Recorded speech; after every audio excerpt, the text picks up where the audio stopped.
Hello from Jonathan and from me. Welcome to the programme. First tonight, the countdown is well and truly on to the biggest sporting event ever to be held here in Britain. Yes, it's 2 years today until the start of the London Olympics, and the pressure's on to have everything ready in time.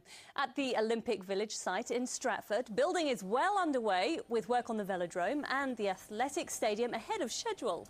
But the action won't just be taking place in Stratford. I know there are competition venues right here in our region. The Canoeing and Kayaking Centre is based at Broxbourne in Hertfordshire, while work on the 2012 mountain biking track is underway at Hadley Farm near Benfleet in Essex. And it's from there our sports correspondent Donovan Blake joins us now, in the rain I should say.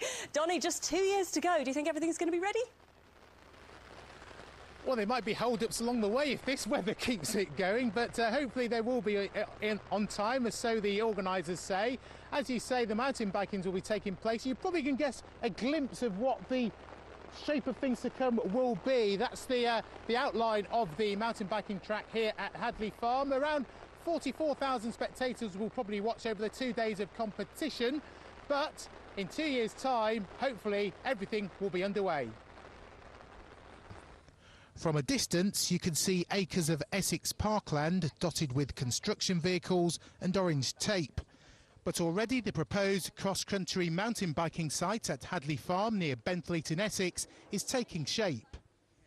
When finished, it will feature a 5-kilometre stone track and 3 temporary grandstands. Essex County Council hopes work will be completed in time for a test event to be staged here in July next year, after which races for the mountain bikes will take place in the Olympics in August 2012. It's a huge fillip for the borough. It's created a huge stir, and I think the excitement will build now as we start on the actual countdown. The region's other Olympic venue is at Broxbourne in Hertfordshire. Work already well underway at the complex, where slalom canoeing events will take place.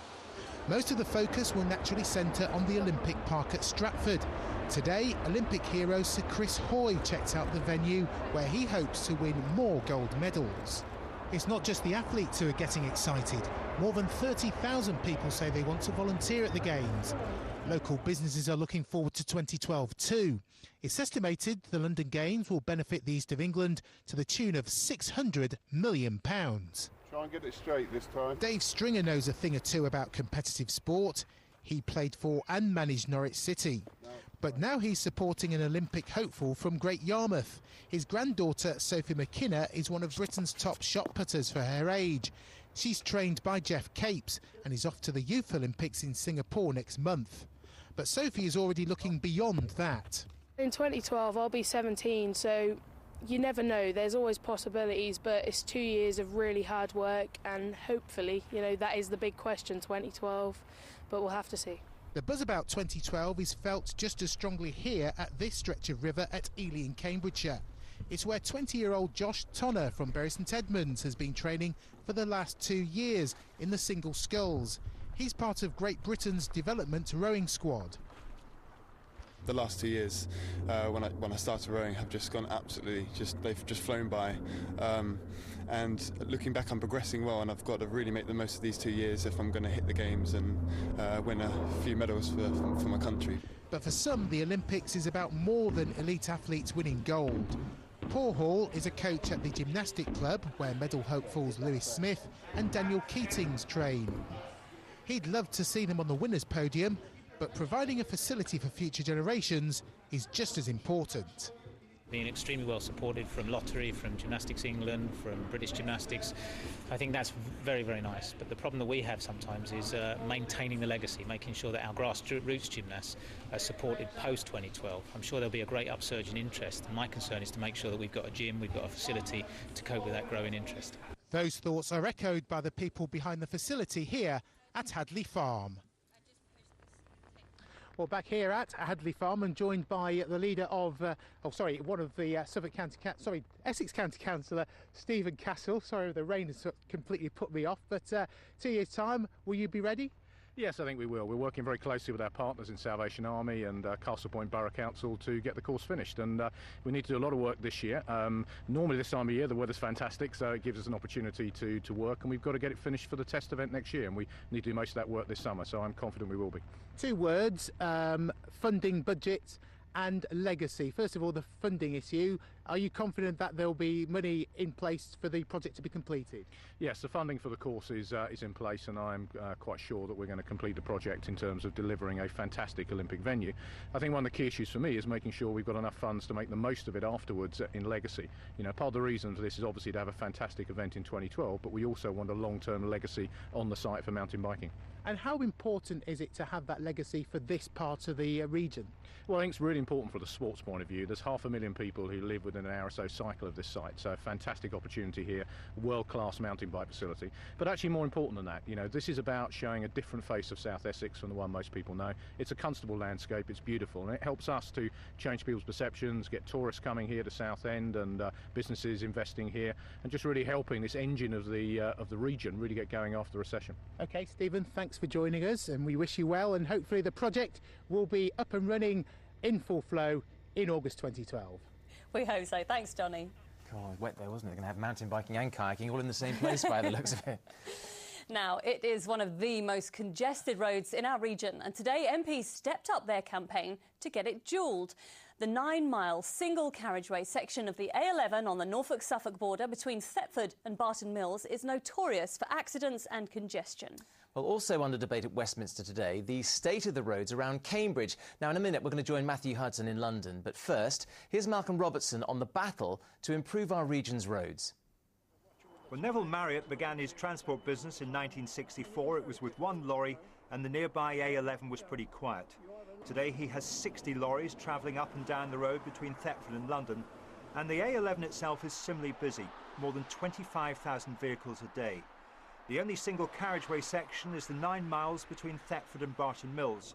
For a lot of people, that stretch is a nightmare. We're restricted on driving hours. It doesn't matter what company, transport companies, we've got these problems.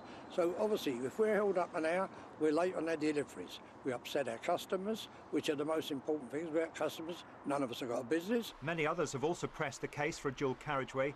A public inquiry was held recently, and with the inspector still to announce his findings, doubts remain as to whether it will go ahead. Today, MPs from our region debated the issue at Westminster. There's been cross-party support for the £135 million scheme. So on the government's own figures, benefits are over 20 times the costs. That is an astonishing figure. They hope it's the economic benefits to our region that will win the day. It's about more jobs. It's about making sure that Thetford and Norfolk can become a real centre of excellence that's connected to the rest of the country and to the rest of the world. For Rob Borrer and the other lorry drivers who make this daily journey, they're aware of the frustration they cause. The speed limit of this vehicle on a single carriageway is 40 miles an hour. And if you were able to see behind me now, there's a considerable amount of traffic. As you see with this vehicle on the other side of the road here, the amount of traffic that's behind him.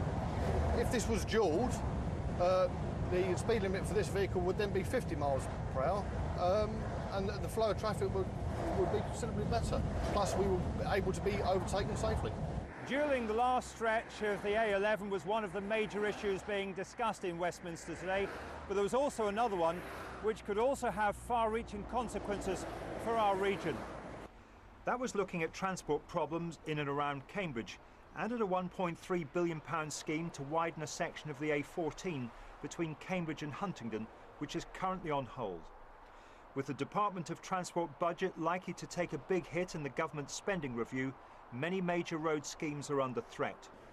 All of which means Rob Borrer could be held up on this stretch of the A11 for some time to come. Malcolm Robertson, Anglia News.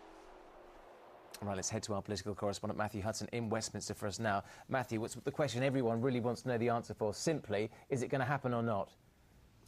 There is a good chance. It was Otto Bismarck who coined the expression that politics is the art of the possible, and that's what all this is about, what the government thinks it's possible to do in these straitened circumstances. Some road projects are still going to go ahead, and there has to be a very good chance that this is one of them, and that's for three main reasons. One, it enjoys cross-party support, and it's almost universally popular locally, as you heard there in Malcolm's report. Secondly, the Highways Agency reckons that the benefits economically for our region will far, far outweigh the £134 million that it would cost to dual that stretch of road. And finally, you've got that amazing show of solidarity between Norfolk and Suffolk MPs hunting in a pack there, perhaps best exemplified by Keith Simpson, the MP for Broadland, who said although the A47 in his region badly needed dualling, he was throwing his weight behind the A11 scheme because that, he thought, should be our priority. Matthew, thank you.